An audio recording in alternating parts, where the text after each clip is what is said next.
नमस्कार, आप देख रहे हैं इंडिया वॉइस। मैं हूं आपके साथ जोई सिंह। बुलेटिन की शुरुआत करेंगे बड़ी जानकारी के साथ। राज्यसभा की 3 राज्यों की 15 सीटों के लिए मतदान और यूपी के 10 सीटों के लिए हो रही वोटिंग। यूपी में बीजेपी के पास पर्याप्त बहुमत, 7 सीटों के लिए बीजेपी के पास बहुमत पर्याप्त है। वहीं 2 सीटों के लिए सपा के पास भी पर्याप्त बहुमत है। 8वीं सीट के लिए हो सकती है कांटे की टक्कर। तो यूपी के 10 सीटों के लिए मतदान जारी और बीजेपी के पास पर्याप्त बहुमत है।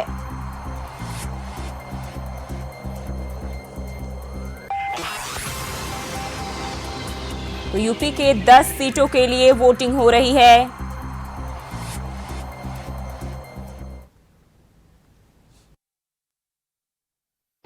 उम्मीद है समाजवादी पार्टी के तीनों जीतेंगे।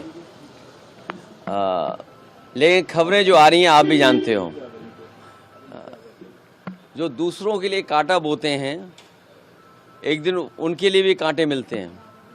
जो दूसरों के लिए गड्ढे खोदते हैं एक दिन वो खुद भी उस गड्ढे में गिरते हैं। चंडीगढ़ में भी आपने देखा था कि किस तरीके से अधिकारियों से मिलकर के, और बैलेट अगर न होता, सीसीटीवी कैमरे ना होते तो शायद परिणाम कुछ और दिखाई देता। लेकिन सुप्रीम कोर्ट को बधाई जिसने कम से कम चंडीगढ़ और लोकतंत्र को बचा लिया।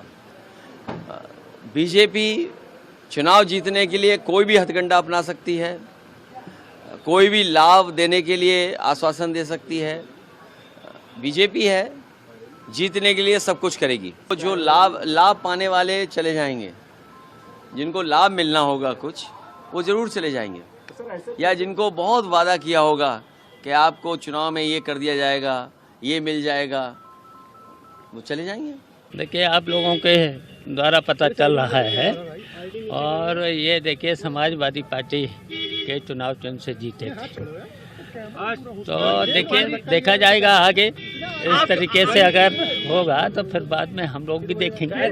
माननीय प्रधानमंत्री श्री नरेंद्र मोदी जी के नेतृत्व में देश का विकास, आदरणीय योगी आदित्यनाथ जी के नेतृत्व में उत्तर प्रदेश का विकास, इससे प्रभावित बहुत सारे विधायक भाजपा के प्रत्याशियों को जिताना चाहते हैं, और भाजपा के पास अपने बहुमत से ज्यादा नंबर हैं। समाजवादी पार्टी ने तीसरा प्रत्याशी खड़ा करके गलती की है। चुनाव की जरूरत नहीं थी, लेकिन तीसरा प्रत्याशी उनके पास नंबर नहीं थे, तब भी उन्होंने खड़ा किया है। आज जब शाम तक वोटों की गिनती होगी तो 8 भाजपा के जीतेंगे, 2 सपा के जीतेंगे। समर्थन आ रही है, विधायकों का समर्थन, आशीर्वाद भारतीय जनता पार्टी के सभी प्रत्याशियों के साथ है। परिणाम बीजेपी के पक्ष में आ रहा है। वही मैं कह रहा हूं कि भारतीय जनता पार्टी के पक्ष में विधायकों का समर्थन और आशीर्वाद दोनों है। हमारे 8 के 8 प्रत्याशी जीतेंगे। चुनाव परिणाम कुछ घंटों की बात है। आज सायंकाल स्थिति बिल्कुल स्पष्ट हो जाएगी। अभी थोड़ा इंतजार का मजा लीजिए। तो भारतीय जनता पार्टी के तरफ से 8 उम्मीदवार खड़े हैं, 8 जीतेंगे। जो खबरें अटकलों के बाजार में बहुत तैर रही थी, कल क्लियर हो गया। राजा भैया ने ओपन आकर के सामने बता दिया। मैं भी उनसे मिला था, बातचीत हुई, तो मैंने बताया कि राजा भैया जी वोट देंगे, और जितने सहयोगी दल के लोग हैं सब लोग साथ में हैं, भारतीय जनता पार्टी साथ में है। और मजे की बात यह है कि समाजवादी पार्टी की तरफ से लोग खुल करके वोट देने के लिए रजामंद है। और एक तो मैं सबसे पहले तो यही कहूँगा कि मत देने का अधिकार सबको है, चुने वो प्रतिनिधि जो है हमारे विधायक हैं। और राज्यसभा के लिए इस वक्त जो चुनाव हो रहा है उसमें भारतीय जनता पार्टी की ओर से हमने कैंडिडेट दिए हैं, और हर्ष महाजन जी हमारे कैंडिडेट हैं। और सिर्फ इतना ही कहना चाह रहा हूँ मैं कि सभी विधायक जो है वो जनप्रतिनिधि हैं, और सबसे जो आवश्यक लगता है कि अपनी अंतरात्मा की आवाज से वो मतदान करें, इस बात के लिए मेरा आग्रह है। बाकी सारी चीज़ों को लेकर के कोई विशेष मुझे नहीं कहना है। एक लोकतांत्रिक व्यवस्था है, हमने कैंडिडेट दिया है, हम चुनाव लड़ रहे हैं। उम्मीद कर रहे हैं क्रॉस वोटिंग होगा। देखिए, एक तो मैं इस बारे में कुछ नहीं कहना चाह रहा हूँ अभी, फिलहाल इतना ही कह रहा हूँ कि अंतरात्मा की आवाज़ से वोट दें। और जो व्हिप के बारे में कंफ्यूजन किया था उसके बारे में इलेक्शन कमीशन ने बड़ी अब क्लियर कर दिया है। नहीं, चुनाव के बारे में निष्पक्ष होना चाहिए। लोकतंत्र तभी मजबूत होगा। सत्ता का दुरुपयोग जो लोग करेंगे वो लोकतंत्र के हितैषी नहीं है। अखिलेश जी उत्तर प्रदेश के लिए देश के सबसे बड़े नेता हैं। जो भी धोखा देगा वो अपनों को धोखा देगा। और इसी खबर पर ज्यादा जानकारी के साथ ब्यूरो चीफ लखनऊ से प्रियम पाठक हमारे साथ जुड़ गए। प्रियम, यूपी के 10 सीटों के लिए वोटिंग जो है हो रही है, क्या अपडेट है? बिल्कुल, देखिए आज सुबह से 9 बजे से जो है राज्यसभा की जो 10 सीटें उत्तर प्रदेश की खाली हुई हैं उनके लिए मतदान जो है वो शुरू हो चुका है। जो पार्टियों के विधायक हैं उनके पहुंचने का सिलसिला जो है वो शुरू हो चुका है। अखिलेश यादव हो या फिर मुख्यमंत्री योगी आदित्यनाथ हो, सभी लोग जो है इसमें वो विधानसभा पहुंचे हैं यहाँ पर वोट करने के लिए। बीजेपी ने अपने 8 प्रत्याशियों को मैदान में उतारा है, जबकि समाजवादी पार्टी ने अपने 3 प्रत्याशी को। जो अगर बात की जाए कि समीकरणों के लिहाज से तो जो कहीं ना कहीं बहुमत है उस लिहाज से अगर आप देखेंगे तो 7 जो प्रत्याशी बीजेपी के हैं उनका जीतना तय है और 2 प्रत्याशी जो हैं समाजवादी पार्टी के उनका जीतना तय है। समाजवादी पार्टी के तीसरे और बीजेपी के 8वें प्रत्याशी को लेकर जो है वो कह सकते हैं कहीं ना कहीं गुणागणित जो है वो चल रहा है। क्रॉस वोटिंग की जो संभावनाएं हैं वो जताई जा रही हैं और जिस तरीके का माहौल देखने को मिल रहा है और जिस तरीके से अभी बयान भी देखने को मिले हैं समाजवादी पार्टी के जो विधायक है राकेश प्रताप सिंह या फिर अभय सिंह हो, ये सभी लोग जो है कल अखिलेश यादव की डिनर पार्टी में नहीं पहुंचे थे वहां पर और आज ये तीनों ही लोग जो है वो एक साथ विधानसभा में पहुंचे वोट करने के लिए। तो माना जा रहा है कि इन तीनों का जो वोट है वो बीजेपी के पक्ष में होगा, यानी कि बीजेपी का जो 8वां प्रत्याशी है उसके पक्ष में ये वोट जो है वो किया जाएगा। तो कहीं ना कहीं जो बहुमत के लिहाज से चूंकि 112 का बहुमत चाहिए 3 सदस्यों को जिताने के लिए और समाजवादी पार्टी के पास खुद के 108 विधायक थे, लेकिन उसमें भी अब अंतर कला जो है वो देखने को मिली है। क्रॉस वोटिंग की जो संभावनाएं जताई जा रही हैं वो साफ तौर पर देखने को मिल रही है और माना जा रहा है कि समाजवादी पार्टी के जो विधायक हैं उनमें से कई ऐसे विधायक हैं जो मनोज पांडे हैं, सपा के सचेतक थे विधानसभा के अंदर, उन्होंने अपने इस पद से भी इस्तीफा दे दिया है, बाकायदा पत्र लिखकर कि वो अब जो है वो समाजवादी पार्टी की तरफ से सचेतक के पद से जो है अपनी भूमिका का निर्वहन नहीं कर पाएंगे। और इससे पहले भी उनकी जिस तरीके से बयान देखने को मिले थे तो माना जा रहा है कि वो उन्होंने भी समाजवादी पार्टी से दूरी बना ली है। इसके अलावा पल्लवी पटेल की बात की जाए तो जो जानकारी है मिली है उसके मुताबिक वो भी क्रॉस वोटिंग कर सकती हैं। हालांकि आधिकारिक रूप से इसकी पुष्टि नहीं है, लेकिन माना जा रहा है कि उनकी अखिलेश यादव से जो है वो फोन पर बात हुई है और उस दौरान जो बात हुई है वो बात कहीं से बनती ही नजर नहीं आई है। तो ऐसे में पल्लवी पटेल का जो वोट है वो बीजेपी की कैंडिडेट की तरफ जा सकता है। हालांकि इसको लेकर कोई आधिकारिक रूप से पुष्टि नहीं है। तो कहीं ना कहीं फिलहाल अभी लिहाज जी प्रियंका, कहीं ना कहीं अगर अखिलेश की बात करें तो उनके लिए ये लाइन बहुत ही सटीक होता है कि हमें तो अपनों ने लूटा, गैरों में कहाँ दम था, मेरी किश्ती डूबी जहां पानी भी कम था, क्योंकि इनके अपने ही विधायक जो है इनकी सेंधमारी कर रहे हैं और बीजेपी में शामिल हो रहे हैं। बिल्कुल साफ तौर पर आप देखिए कल जिस तरीके से सभी विधायकों को पार्टी मुख्यालय पर बुलाया गया और वहां पर डिनर पार्टी का आयोजन किया गया था, लेकिन उसी में समाजवादी पार्टी के सभी जो विधायक थे वो वहां पर नहीं पहुंचे थे।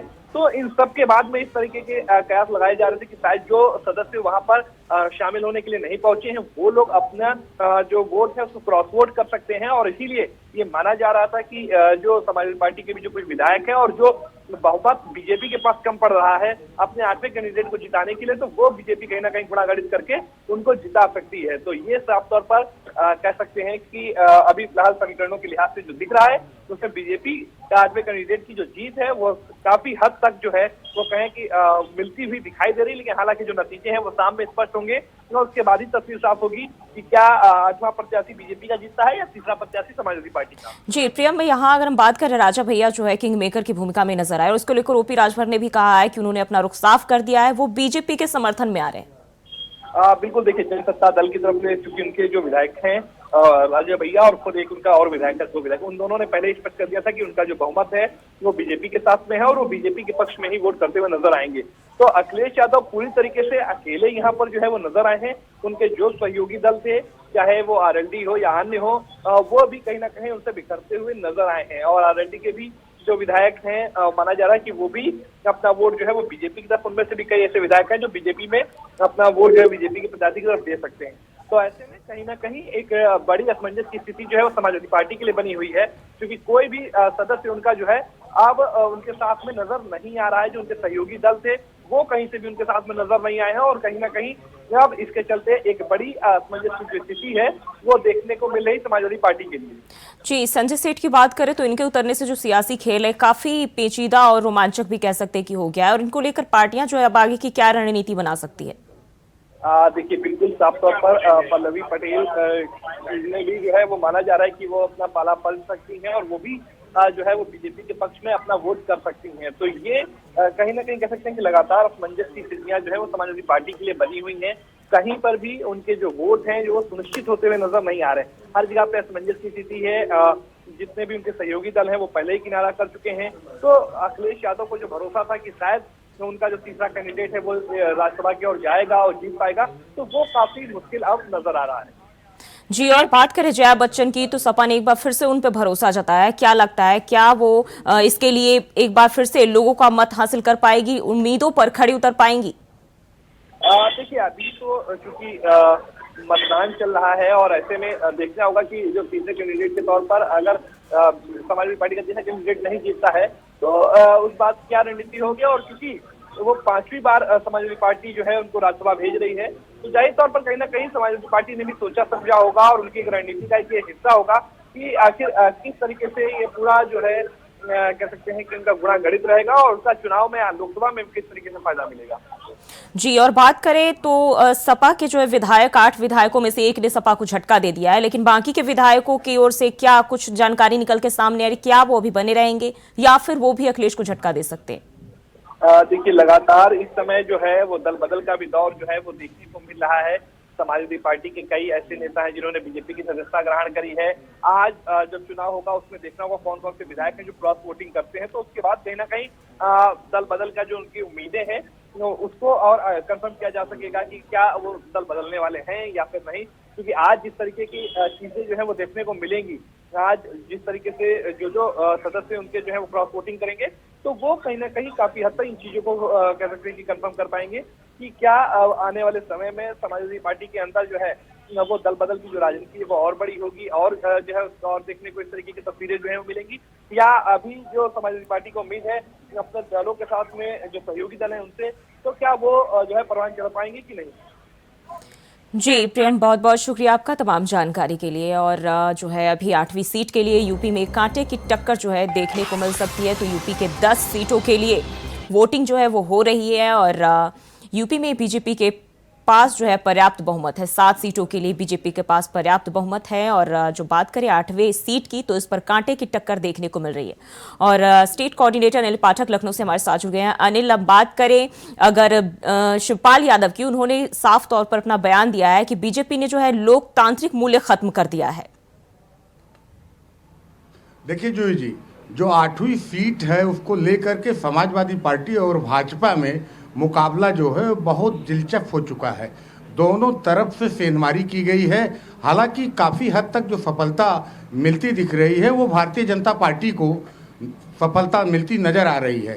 सेंधमारी में भाजपा ने इस तरह की सेंधमारी की है कि समाजवादी पार्टी एकदम से लड़खड़ा गई है। समाजवादी पार्टी के जो विधायक हैं वो तिलक हाल में जहां मतदान हो रहा है वहां ये कहते हुए दिखाई पड़ रहे हैं कि हम अंतरात्मा की आवाज़ पर मतदान करेंगे। तो स्पष्ट है कि वो करने क्या जा रहे हैं। ऐसा नहीं है कि ये बातें जो हैं वो अखिलेश यादव को पता नहीं थी। सब कुछ जानते हुए भी उनकी रणनीति इतनी कमज़ोर रही कि वो भाजपा की सेंधमारी को रोक नहीं पाए। नतीजा अब सामने है। जहां देखिए वहां पर सेंध ही सेंध नज़र आ रही है समाजवादी पार्टी में। जी, और बात करें तो कुंडा पर जो है राजा भैया की अच्छी पकड़ है और वो भी अब जो है बीजेपी के समर्थन में। तो क्या लगता है, क्या जो है इस दौरान जो है कुछ लड़खड़ाता हुआ नजर आ रहा है, या फिर जो है अखिलेश को ओपी राजभर की बात कर ले, ओपी राजभर हो या फिर राजा भैया, दोनों ही अभी जो है बीजेपी के समर्थन में यानी एनडीए के समर्थन में खड़े हैं? देखिए, जहां तक बात की जाए ओपी राजभर की, वो तो पहले से ही भाजपा के समर्थन में है। लेकिन राज्यसभा चुनाव को लेकर के राजा भैया की स्थिति अभी 24 घंटे पहले तक स्पष्ट नहीं थी। कल राजा भैया ने क्लियर किया था कि वो भाजपा का साथ देंगे। हालांकि इससे पहले समाजवादी पार्टी के जो प्रदेश अध्यक्ष है नरेश उत्तम, वो राजा भैया से मिलने गए थे। राजा भैया ने उस समय समाजवादी पार्टी से पुराने रिश्तों की दुहाई दी थी। ये भी कहा था कि हमारा 2 दशक से अधिक समाजवादी पार्टी से साथ रहा है, जिससे ये आकलन किया जा रहा था कि हो सकता है राजा भैया का समर्थन समाजवादी पार्टी को मिल जाए। राजा भैया की पार्टी जो जनसत्ता दल है, इसमें खुद राजा भैया विधायक है और इनका सहयोगी विधायक है, मतलब 2 वोट है। लेकिन राजा भैया ने भी एक तरह से चरखा दांव मारा और समाजवादी पार्टी चित्त हो गई अखाड़े में। और यही नहीं, राजा भैया ने समाजवादी पार्टी में भी खेला किया। उनके जो 2 समर्थक विधायक हैं जो अंतरात्मा की आवाज़ पर वोट देने की बात कह रहे हैं, वो कहीं ना कहीं रिलेटेड हैं राजा भैया से। तो ये माना जा रहा है कि ये जो अंतरात्मा की आवाज़ निकल रही है समाजवादी पार्टी के विधायकों में, वो राजा भैया भी उसके अंदर हो सकते हैं। जी, सपा को उम्मीद है अनिल जी कि कहीं ना कहीं राजा भैया का समर्थन उन्हें मिलेगा और राजा भैया भी उनके लिए ये जो है पुराने संबंधों की जिक्र करते हुए नजर आए। लेकिन उन्होंने यू टर्न लिया और बीजेपी के समर्थन में आ गए और यहाँ इतना ही नहीं, वो जीत का भी दावा करे कि बीजेपी ही जीतेगी। देखिए, जिस तरह से अगर बात करें तो लक्ष्य से बीजेपी बड़ी दूर थी। बीजेपी के पास जो वोट थे वो 29 थे, समाजवादी के पास जो वोट हैं वो 34 थे। लेकिन समाजवादी पार्टी 3 वोट नहीं जुटा पाई, मतलब 37 वोट चाहिए। इसके अलावा अपने विधायकों को भी सहेज कर रख नहीं पाई। वहीं भारतीय जनता पार्टी ने अपने सहयोगी दलों को के विधायकों को और खुद के विधायकों को सहेज कर रखा। इसके साथ ही समाजवादी पार्टी में लंबी जोड़ तोड़ की। साथ ही बहुजन समाज पार्टी के जो इकलौते विधायक हैं उमा शंकर सिंह, उनका भी समर्थन हासिल करके ये मैसेज दिया कि भाजपा जो है वो रणनीति में उसका कोई जोड़ नहीं है, उसकी कोई फानी नहीं है, उसका कोई टक्कर नहीं है। भारतीय जनता पार्टी ने इस राज्यसभा चुनाव के बहाने एक बार फिर ये साबित कर दिया है कि रणनीति में, जोड़ तोड़ में और टाइमिंग में क्या निर्णय लेना है, इसमें भारतीय जनता पार्टी का कोई मुकाबला नहीं है हिंदुस्तान की राजनीति में। जी, बात करें अखिलेश यादव की तो उन्होंने क्रॉस वोटिंग को लेकर कहा है कि जिसका लाभ के लिए सोच रहा है वो यहां से जा सकता है, यानी कि वो अपने बागी विधायक जो है उनके, उससे कहीं ना कहीं उनकी हरकतों से वो अवगत है। देखिए जूही जी, अखिलेश यादव जो भी कह रहे हैं एक के बाद एक उनके साथी छोड़ते जा रहे हैं। तो ये कहना भी लालच की बात, राजनीति में जो बात होती है वो सत्ता की होती है। सबसे पहले इनके साथ देखिए स्वामी प्रसाद मौर्य जी गए, उनको इन्होंने एमएलसी बनाया था। जयंत चौधरी जी गए, जिनको इन्होंने राज्यसभा बनाया था। अब देखिए इनके विधायक ही जा रहे हैं जो इनके सिंबल पर चुनाव जीते हैं, वो भी इनका किनारा कस रहे हैं। लोकसभा चुनाव करीब है, ये एक बड़ा मैसेज है कहने के लिए। तो ये राज्यसभा की 1 सीट का मामला है, लेकिन इस पर काफ़ी हद तक सियासत टिकी हुई है उत्तर प्रदेश की।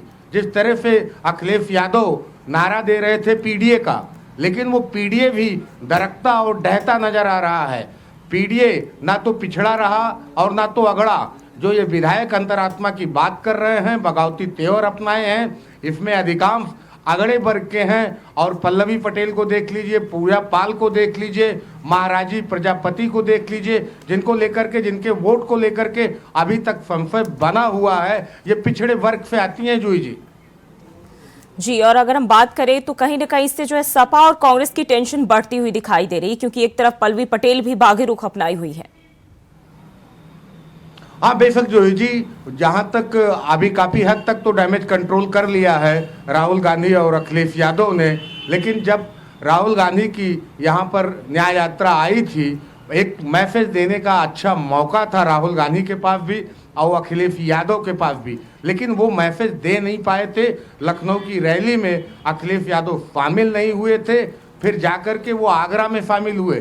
कि इसका मतलब साफ है, इनकी रणनीति जो है उतनी कारगर साबित नहीं हो पा रही है भाजपा के मुकाबले। जी, अगर हम जया बच्चन और रामगोपाल वर्मा की बात कर ले तो क्या ये कितना इसमें जो है अपना रंग दिखा पाएंगे? देखिए, जया बच्चन का तो माना जा रहा है कि इनका तो राज्यसभा जाना तय है, लेकिन एक बाबू राम सुमन जी हैं जिनका भी तय माना जा रहा है। लेकिन जो सीट फंसती हुई नजर आ रही है वो पूर्व आईएएस हैं आलोक रंजन। अखिलेश यादव के बड़े करीबी रहे हैं, उनकी सरकार में चीफ सेक्रेटरी रहे हैं, उन पर भी नेतागिरी का रंग चढ़ा, वो भी राज्यसभा में उतरे। लेकिन जो रणनीति है वो कारगर होती नजर नहीं आ रही है। जी, बहुत बहुत शुक्रिया आपका तमाम जानकारी के लिए। और बढ़ते हैं आगे। यूपी में आज राज्यसभा की 10 सीटों के लिए मतदान हो रहा है, लेकिन मतदान से एक दिन पहले रात को समाजवादी पार्टी के अध्यक्ष अखिलेश यादव डिनर पर अपने विधायकों का इंतजार कर रहे थे, लेकिन सपा के विधायक अभय सिंह और राकेश सिंह उस डिनर में नहीं पहुंचे और बीजेपी नेता के घर पहुंचकर दावत का लुत्फ उठाते नजर आए। दरअसल लखनऊ में बीजेपी नेता के घर शादी थी, जिसमें सपा के दोनों विधायक शामिल हुए।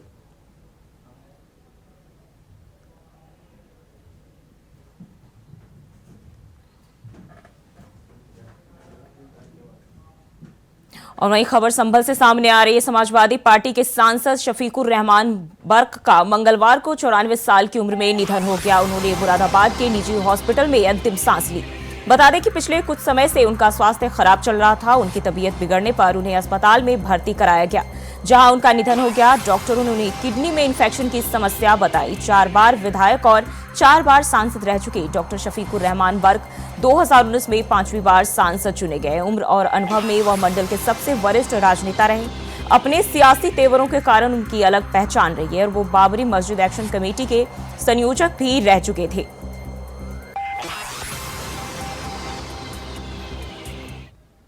ये बड़े अफसोस और दुख का बात है कि मुझे अभी पता चला है कि जनाब शफीकुर रहमान बर्क साहब अब हमारे बीच में नहीं रहे। उनका इस तरह से उनका इंतकाल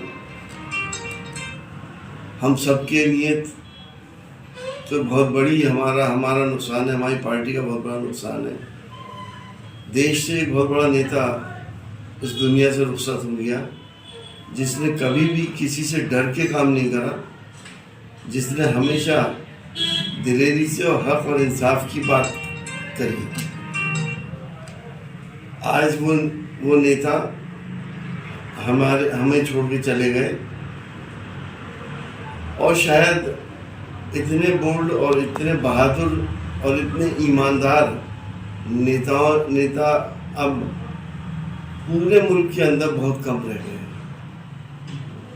हमारी अल्लाह पाक से दुआ है कि उनकी मग़फ़िरत फरमा दे, उनको जन्नतुल फिरदौस में आला मुकाम अता फरमाए और उनके ख़ानदान वालों को सब्र जमील अता फरमाए। और बलिया में एक मांगलिक कार्यक्रम से लौट रहे 2 कमांडर जीप को एक तेज रफ्तार पिकअप ने टक्कर मार दी। हादसे में 6 लोगों की मौत हो गई, वहीं 10 लोग घायल बताए जा रहे हैं, जिनको अस्पताल में भर्ती कराया गया। वहीं 4 की हालत गंभीर बनी हुई है, जिनको इलाज के लिए वाराणसी रेफर कर दिया गया है। थाना बैरिया के अंतर्गत बैरिया और हल्दी का बॉर्डर पड़ता है। वहाँ पर रात में 3 साढ़े 3 बजे के लगभग एक एक्सीडेंट हो गया। इसमें कुछ लोग दुबकी थाने से एक तिलक का कार्यक्रम अटेंड करके आ रहे थे। 2 मार्शल जीपों में थे, उनके बीच में और एक पिकअप के बीच में एक्सीडेंट हो गया। तो इस एक्सीडेंट में 6 लोगों की मृत्यु हुई है, जिसमें से 2 बच्चे भी हैं और काफ़ी लोग घायल हुए हैं, जिनको यहाँ जिला अस्पताल से और BHU के लिए रेफ़र किया गया है। और जो घायल यहाँ पर हैं जिला अस्पताल में हैं या फिर सोन बरसा चिकित्सालय में हैं, उनकी हम लोग पूरी मदद कर रहे हैं और उनके अच्छे से अच्छे इलाज की व्यवस्था कर रहे हैं।